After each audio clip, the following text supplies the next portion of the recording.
राजस्थान में लोकसभा चुनाव नजदीक हैं। चुनावी तारीखों का ऐलान भी हो गया है और लंबे समय से कांग्रेस असमंजस में थी कि इस बार के लोकसभा चुनावों में क्या किया जाए, क्योंकि कांग्रेस के ऐसे कई नेता थे जिन्होंने कांग्रेस के पंजे को छोड़कर बीजेपी के कमल को थाम लिया था और लगातार कांग्रेस की समस्याएं परेशानियां रुकने और थमने का नाम नहीं ले रही थी। लेकिन अब आपको बता दें कि मैदान में इस बार के लोकसभा चुनावों के मैदान में हनुमान बेनीवाल की एंट्री से कहीं ना कहीं इस बार कांग्रेस सरकार को धादस मिली है। थोड़ी सी एक उम्मीद जागी है कि इस बार के लोकसभा चुनावों में जीत दर्ज की जा सकती है। अब आप देखेंगे कि आरएलपी और कांग्रेस के गठबंधन के बाद में अब हनुमान बेनीवाल जमकर जो है ज्योति मिर्धा पर निशाना साधते हुए नजर आ रहे हैं।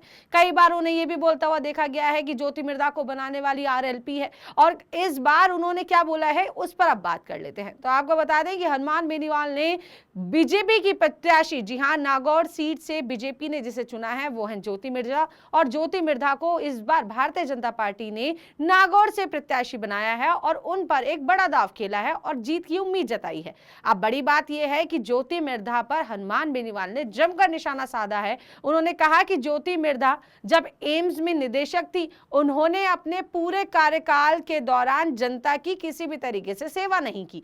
दूसरी बात अगर करें, मैंने अपने कार्यकाल में अपने आप को जनता को समर्पित किया है। अपने कार्यकाल में मैं जनता के लिए काम करता आया हूं, लेकिन अपने एम्स के कार्यकाल के दौरान ज्योति मिर्धा ने किसी भी तरीके की चिकित्सा सेवाएं जो हैं जनता को उपलब्ध नहीं कराई। कोरोना काल में कोई चिकित्सा सुविधाएं नहीं दी गई हैं और उसके अलावा मैं अकेला मोदी शाह से लड़ता आया हूं। और यदि बात की जाए अग्निवीर योजनाओं की, तो मैं युवाओं के लिए लड़ा हूं। ज्योति मिर्धा पे फिर उन्होंने एक बार निशाना साधा और अपने शब्दों में ये कहा है कि जब हरियाणा की बहनें जंतर मंतर पर प्रदर्शन कर रही थी तब ज्योति मिर्धा कहां थी और ज्योति मिर्धा क्यों अपनी ही बहनों के समर्थन में नहीं आई, क्योंकि हरियाणा ज्योति मिर्धा का ससुराल है। उसके बावजूद वो अपनी बहनों के समर्थन में नहीं आई है। क्या कुछ बोले हैं हनुमान बेनीवाल, देखिए इस वीडियो में। अलग हर एमपी का खाता अलग होता है। मैं एमपी बना, मेरे से पहले श्यार चौधरी थे, मेरे से पहले ज्योति मिर्धा था, तुम भंवर सिंह जी थे। तो मैंने कहा ये खाते चेक करो एक बार। कोरोना काल के अंदर जब कोरोना आ गया 19 में लास्ट में, खाते चेक किए सरपंच साहब, 5 करोड़ रुपए इसके खाते में, 5 करोड़ रुपए थे। हमारे पिछले वालों का करोड़ 1.5 करोड़ रुपए उनका भी था, यूजीसीजी में एडजस्ट हो गया होगा, लेकिन वो 5 करोड़ रुपया सेव पड़ा था। वो अब जो भी परिस्थितियां रही, फिर मैंने ये सारे खाते बंद कराए, वो पैसे ट्रांसफर कराए मेरे खाते में। समय लगा उसके अंदर।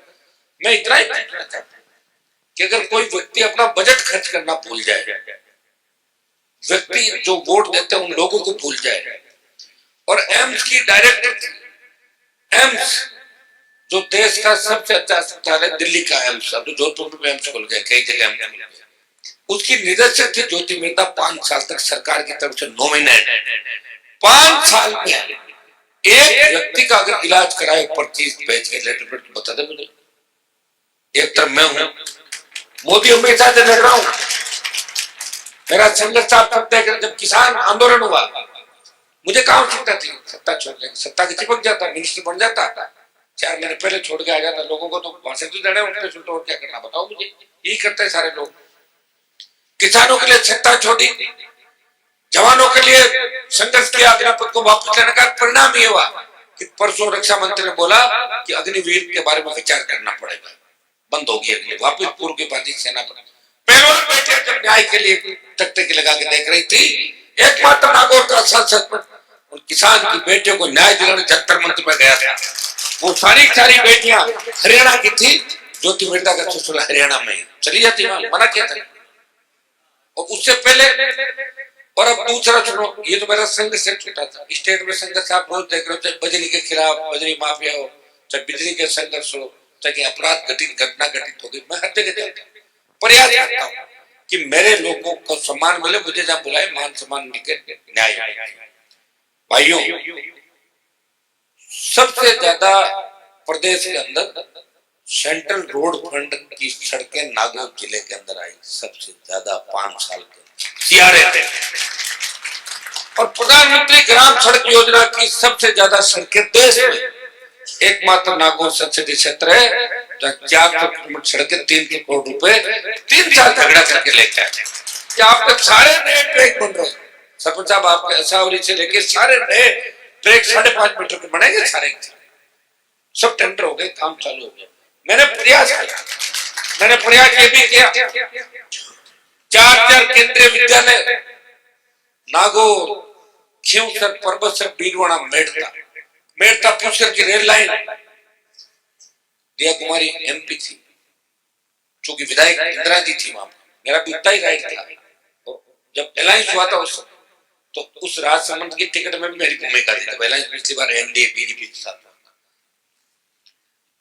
फलोदी नागौर, रामदेवरा से फलोदी नागौर, नागौर से जाइल, डीडोना सीकर और डीडोना कुचामन, किशनगढ़ परबतसर रेल लाइन का सर्वे और गति दी कि रेलवे लाइन बने और स्वीकृति मिले। ये मेरा प्रयास बता रहा हूँ आपको, मैंने कुछ किया था लोकसभा के अंदर।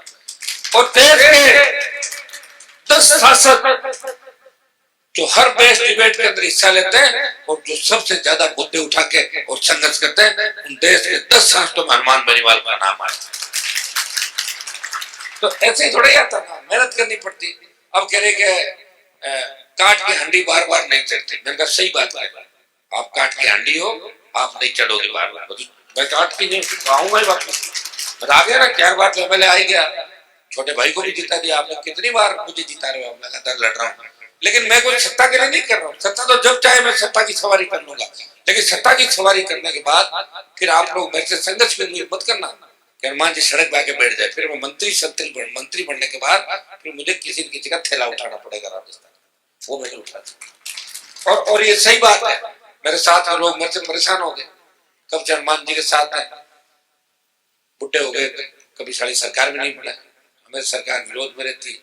अब जिनको बढ़ाते हैं लाते हैं सत्ता में आती, वो भी विरोध में हो जाता है, मुझे तो कोई धन्यवाद भी नहीं देता। मैंने 18 और 23 के अंदर इतने लोगों की मदद करी, इतने MLA, मतलब मदद क्या होती है, मदद ये होती है कि अगर मैं कहीं फार्म भराऊं, मेरी पार्टी 5000 वोट ले, 2000 से जीत रहा है हार रहा है, तो उसकी मदद होगी, जीवन दान, ये तो मदद होती है। अरे साहब मत लड़ाओ, नहीं लड़ाया, लड़ा दिया, तो मैंने कोई उनसे कोई सौदे थोड़ी किए थे, एक समाज के नाते मदद करी हर आदमी की। तो मैं उनको एक ही बात कहता हूँ, कम से कम धन्यवाद तो दे दिया करो, उसमें पैसा नहीं लगता, ये कह दो। और प्रदेश में देखिए पहले बड़े घराने थे सारे के सारे, आम आदमी कौन राजनीति आगे आने देता, कौन MLA MP के टिकट देता था, साहब वहां धोख लगानी पड़ती थी बड़े घरानों के अंदर। हमारे यहाँ घराना अलग था, जोधपुर में अलग था, भरतपुर में अलग था, सीकर में अलग था, चूरू झुंझुनू में अलग था, हरियाणा यूपी के अंदर अलग था। हमने नारे लगाए हरियाणा उत्तर प्रदेश के नेताओं के, चौधरी चरण सिंह जी के, देवीलाल जी के। जब ये किसान आंदोलन हुआ तो सारे नेता मेरे पास आए, बोले साहब आप हमारे नेताओं को जंग लग गई, आप कुर्बानी दो।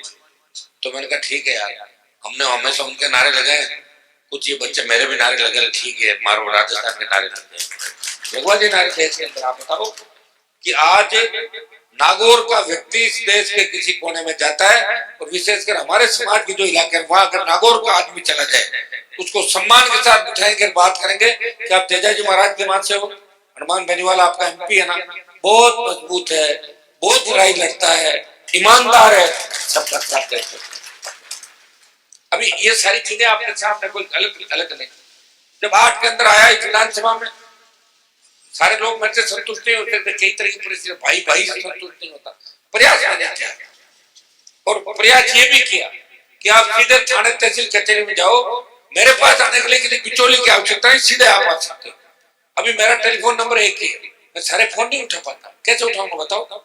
सारा फोन तो जो उठाते हैं ना कॉल सेंटर, वहां भी 8-8 घंटे से ड्यूटी चेंज होती है जब वो फोन उठाते हैं। आपको पता है, तो एक ही नंबर है जो 6 में उठा लेता हूँ, उठाता रहता हूँ, कोई दूसरा काम होगा तो नहीं कर पाता, प्रयास। और मेरे पास फोन भी 2 तरीके का आता है, एक तो काम वाला आता है, एक रात को 8 बजे बाद मस्ती वाले फोन आता है, और इतना तंग करते हैं, इतना तंग, फटाक से तो चढ़ा के बाजा कदम, क्या करूं बताओ, कितनों को लोग सरपंच बन गया तो आवे था क्या वो तो क्या तय करता है, बना हुआ कौन, चुनाव जो है ना उसका पीछा करता है। वैसे ज्योति मिर्जा जी का तो नंबर ही नहीं है, तो कहां से आएंगे? नंबर हो जनाब है। एक बार ज्योति मिर्जा मिर्जा बैठी, कह रही हनुमान इतना घूम रहा है, हर कहीं चला जाता है, देखो उसको, उस शादियों में घूमता है, वो काट जाता है। अब देखो यार, ये कोई बात तो मतलब ठीक ही कर रहा हूँ, नुकसान क्या क्या है? और मेरी बात सुनो, तो वो कह रहा कि मैं 40 कार्यक्रम अटेंड करता हूँ, तो मैंने 70 अटेंड किए। तो लोग सोचे यार तो मानो ज्यादा तेज है कि 70 मैडम आपने कैसे अटेंड किए? कि मेरे पास 70 कार्ड आए थे, मैं सराहने रख के सो गई, जैसे 70 साल किले को अटेंड किया था। हाँ तो सही मजाक करा, कहीं दिक्कत है? दिल्ली चुटकुला करना, इतना पैसा पता ही नहीं भाई करना क्या है। तो सब आराम से विदेश यात्राएं करो। कौन पूछ रहा है? इतने बड़े घराना है, मेरे को धन्यवाद दो, इनसे टक्कर तो ले रहा हूं मैं देश के अंदर। अब जो मेरा मन तो एलायंस के बिना ही मूड बना रहा था, मैं कूद पड़े पहले, लेकिन आप सबका मन था एलायंस करो एलायंस। तो मन आपका था, कांग्रेस का भी मन था। कांग्रेस में कुछ लोगों का मन एलायंस कराने का था, तो कुछ का बिल्कुल ही नहीं था, नहीं होना चाहिए। तो पता आपको सारी बातें, चलता रहता, राजनीति वही है। बड़ा व्यक्ति वही होता है जो बड़ी सोच के साथ आगे बढ़ता है, वही आगे बढ़ता। मैं अगर बात करूं कि मैं मेरी पार्टी का अध्यक्ष हूं, मुझे राजस्थान में सत्ता पे काबिज होना है, तो कई बार ऐसी स्थिति में आ जाती है कि पहले मैं काबिज नहीं होऊंगा, पहले अड़ोसी पड़ोसी जो नजदीक उसको कराता, उसके बाद हम एंट्री मारते। ये पॉलिटिक्स होती है। और जो ना समझ लोग वो पॉलिटिक्स को समझ नहीं पाते, वो फिर इसी तरह काम करते हैं, बाद में नुकसान बड़ा उठाना पड़ता है। अलायंस हो गया, और अलायंस होने के बाद आपके बीच में आ गया। आपके बीच में आने के बाद जो समर्थन आप लोगों का मिला, आशीर्वाद मिला। देखिए दिल्ली में हमें मजबूत लोगों की आवश्यकता भी है, क्योंकि ज्यादातर लोग जो हमारे समाज के 30 एमपी पिछली बार थे, जर्सी वगैरह मिला गया था। 30 में से 3-4 कांग्रेस के जर्सी थे, वो तो कांग्रेस पार्टी के थे, और 22-23 जो जाट थे वो बीजेपी के थे। मैं तो एक ही था, आरएलपी का। जयंत राज्यसभा बाद में आया था, एमपी नहीं था। एक व्यक्ति था जो सरकारों के खिलाफ लड़ रहा था, राष्ट्रपति का अभिभाषण रोक रहा था, प्रधानमंत्री की आंख की किरकिरी भी बना हुआ था, बार बार पीएम कहता था ये बदतमीजी कर रहा है। अमित शाह कहता था देखो ये बदतमीजी कर रहा हमारे साथ। आप ये तो मैं उल्टे धंधे नहीं करता, तो ईडी सीबीआई इनकम टैक्स मेरे घर के चारों तरफ कभी क्या आ जाते नहीं आ जाते। पान टाइपर जाओ उनको बची रोटी की मतलब माने टाइपर वो का मत्ता माय पड़ा है, वो आता है तो बजा दी थे मैंने इस्तीफा देके आ रहा था कुछ टाइम जरा पर जानो जरूरी है मार्क्स। अच्छा अब आपको तो यही तय करना है कि आप कैसा एमपी चाहते हो। वहां जाके सो जाए, विदेश यात्राएं करे या लड़ाई लड़े, तो फिर बात खत्म ही हो गई। फिर तो हो गई ना। 5-5 साल तो आपने हम दोनों को देख लिया, ज्योति को भी देखा, मुझे भी देखा। काम का हिसाब किताब निकाल लो अलग अलग। उसने क्या किया, मैंने क्या किया, मैंने बिना सरकार क्या किया, और सरकार में नहीं किया। ये तो बात होती है। अभी सरपंच साहब है, 5 साल में जो काम करेंगे दिखेगा ना काम, और उससे पहले क्या उनका भी दिखेगा, उससे पहले क्या उनका भी दिखेगा। जिसका काम है वो दिखता है। और अब लोग ऐसे नहीं है कि हड़ा बोल कह दियो कि बाबू हवे फलाना जावे लल्लिया में, तो बात अब रिपोर्ट पुरानी, ठीक है ना। तो भटीड़ा पहले बोलता सोशल मीडिया है, या जो बात कहेंगे अभी पूरा देश देख रहा है लाइव। हनुमान बनीवाला साहब में क्या बोल रहा है, अगला सैटरडे में थोड़ा मिस कर दो ना भाषण, जैसे कि अभी झूठ बोल गया वहां एक अंदर यहाँ एक, बहुत ध्यान रखना पड़ता है। मुझे तो बहुत ध्यान रखना पड़ता है। मात्र छोरा रिकॉर्डिंग कर लाल लारी फिरता रहे, बोल जाने रिकॉर्डिंग के बाद वायरल, रिकॉर्डिंग करी वो वायरल, तो बहुत परेशान करते हैं। लेकिन चिंता नहीं करना, ईश्वर की कृपा मेरे ऊपर है कि मैं, अब आप क्या मानोगे, मैंने सुबह से 1 चपाती खा के घर से निकला था। कितने बजे? यहाँ कब जाऊंगा 2-2:15 बजे। मार साहब कह रहे 9-9:30, 8 बजे उठा, 9:10 में अगले प्रोग्राम का उठा। बट आदमी होने लोगों की तबीयत क्या आएगा 12 को पूरे काम कर प्रोग्राम तो होते नहीं ना अटेंड। हाँ ज्यादा प्रोग्राम उसके अटेंड होते हैं जिसके लोग नहीं मिलते, वो तो 3 दिनों की बाय बाय बाय बाय वो चलता रहेगा। अब घोड़ी ले आओ, इतना मेहनत दी कि बात भी करनी पड़ेगी।